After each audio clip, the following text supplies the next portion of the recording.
AutoPath Boundaries has a cool new feature that makes starting your field work in the right place a breeze. I'm sitting here in the field right now, getting ready to start planting, and I've got my planter sitting right where I want it on the edge of the headland. My guidance line is not in the right spot. I've used the shift buttons over the years to move it back and forth, but no matter what I do, it's never really what I want it to be. And then I get into a different machine and it's wrong all over again. So how can AutoPath make this easy for me? I'm going to go into my AutoPath setup and I'm going to choose the Align to Boundary feature. Align to Boundary lets you choose a certain side of the field that you want to align to. In this example, my field actually has two shapes. Shape 1 is the larger portion of the field, and shape 2 is this small area in the southwest corner. I want to align to the bottom of shape 1, so I'll choose that, and then I need to tell AutoPath which side of the field to start with. Line 1 is the longest, and it's along the north edge of the field, or at least part of the north edge. Line 2 is along the south edge, which is where I actually want to do this. But let's look at some other options. Line 3 is along the west side of the field, so I can align to that. Line 4 is curved.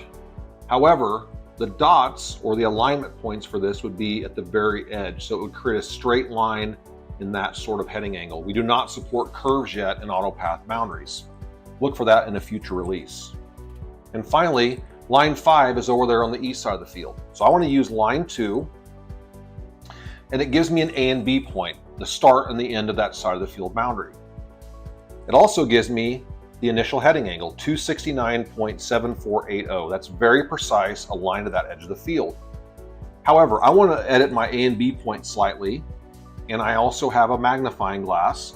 Right now I'm at 950 feet away, so I'm going to zoom in and get a little closer so that I've got a little bit better view of what's actually happening here. You'll see there's a curve here.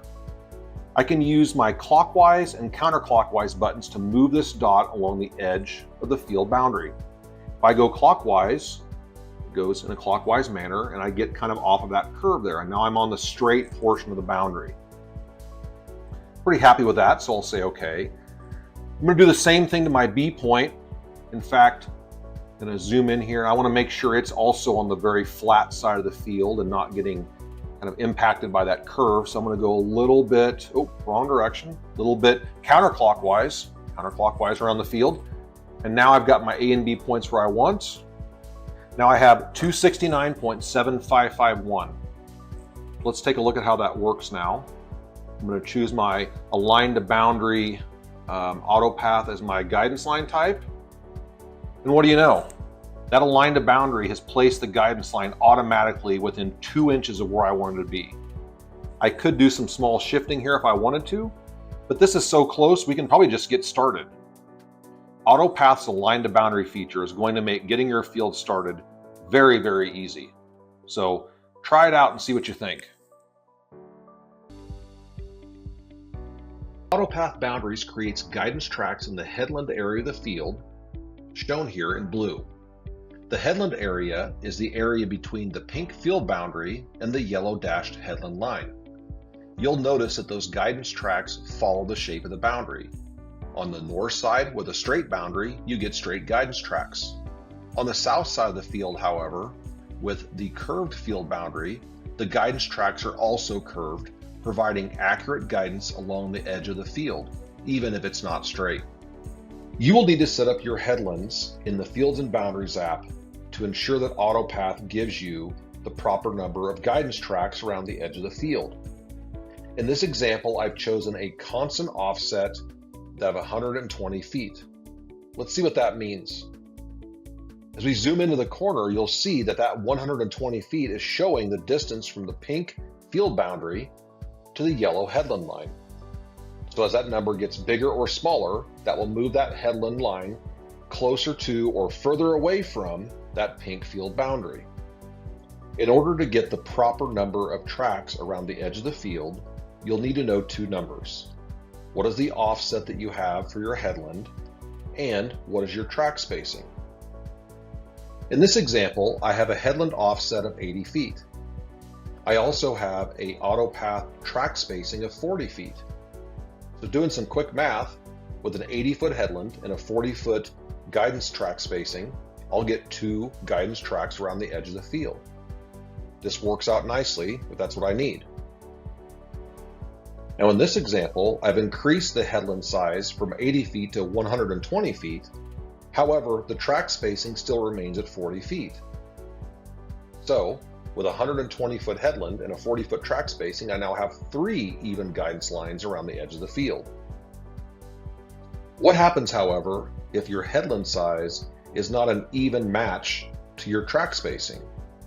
In this case, my track spacing is 40 feet, but I've set my headland offset to 100 feet. 100 divided by 40 is actually 2.5.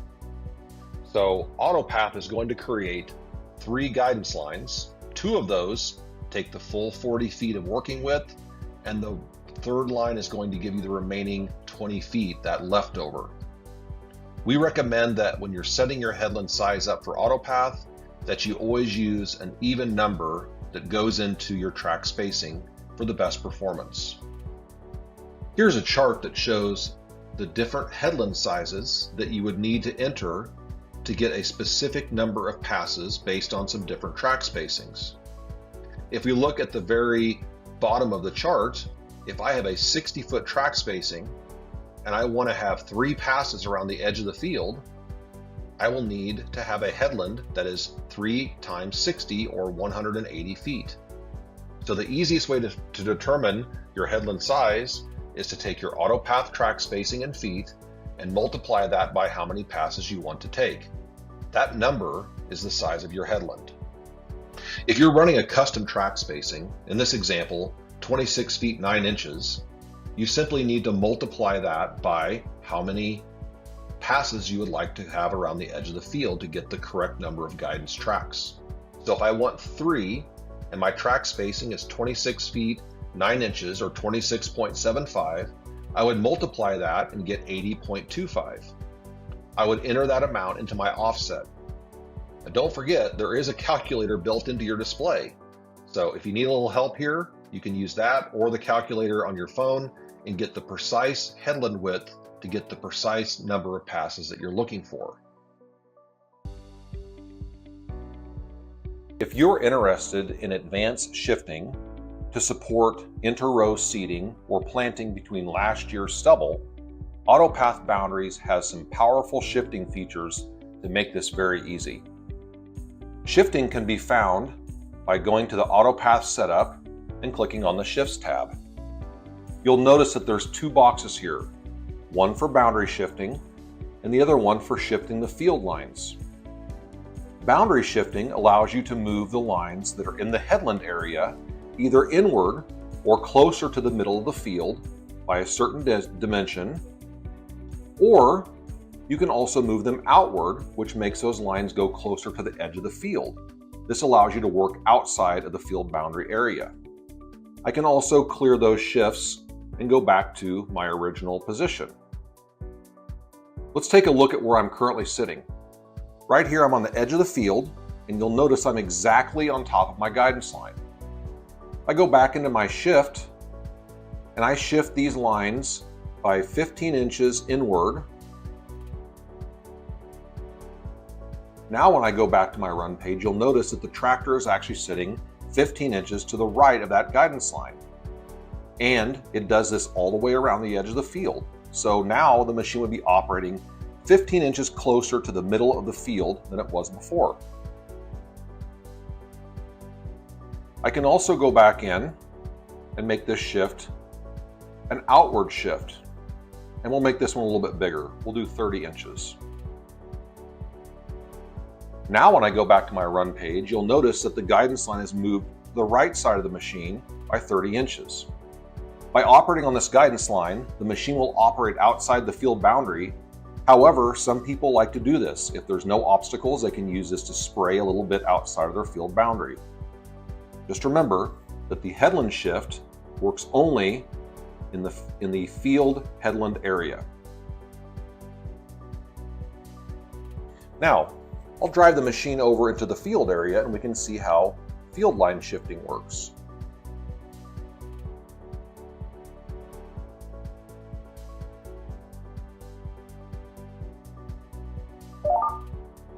and we'll align on this line and get a machine perfectly centered up. Now that my machine is aligned to a field line, let's see how the field shifting works. The field line shifts allow you to shift the machine either to the right or the left of the current direction. We'll choose a left shift and we'll go 15 inches. Now notice that the guidance line has been moved 15 inches to the left of the machine. And if I go back to my shift information, I can see it's a 15-inch left shift. Now, what does this look like when I operate the machine in the opposite direction? I've shifted the lines essentially to the left of where I was. So let's take a look at how this looks now as I turn my machine around and face in the opposite direction.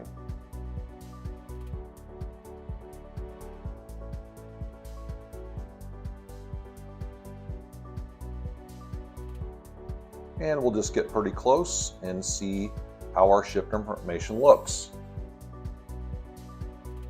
Before, it said I had a 15-inch left shift. I've now turned the machine 180 degrees, I'm facing in the opposite direction, and now it shows that it's a right shift. Because based on how the machine is now oriented, I'm now operating I have shifted those lines to the right of where they originally were. I can also use the clear shift to get rid of that shift and take myself back to where I originally started. AutoPath shifting features have a lot of power because you can individually shift both boundary lines and field lines. So if you're interested in using this technology, please take the time to practice a little bit, and you'll come to see that it's actually quite easy to use and very impressive to see in action.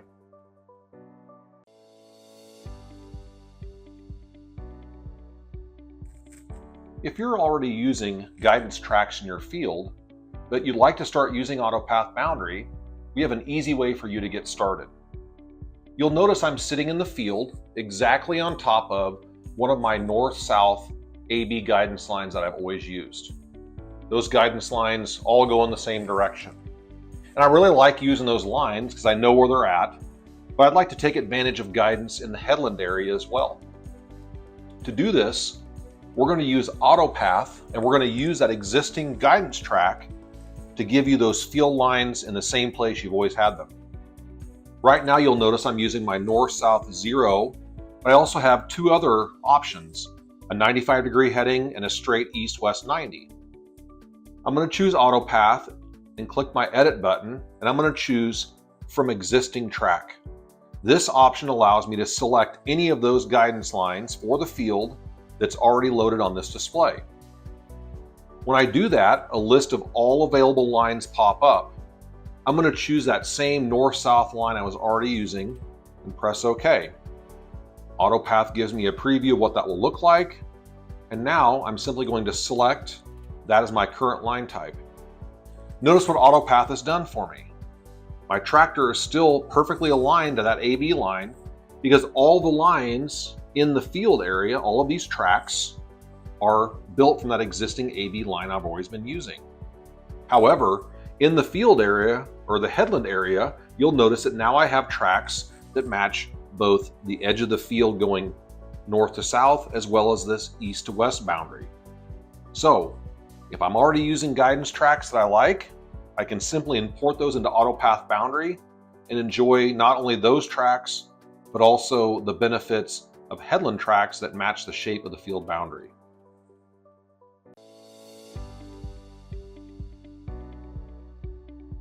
AutoPath Boundaries has some nice advanced features that let you customize what you see on the screen.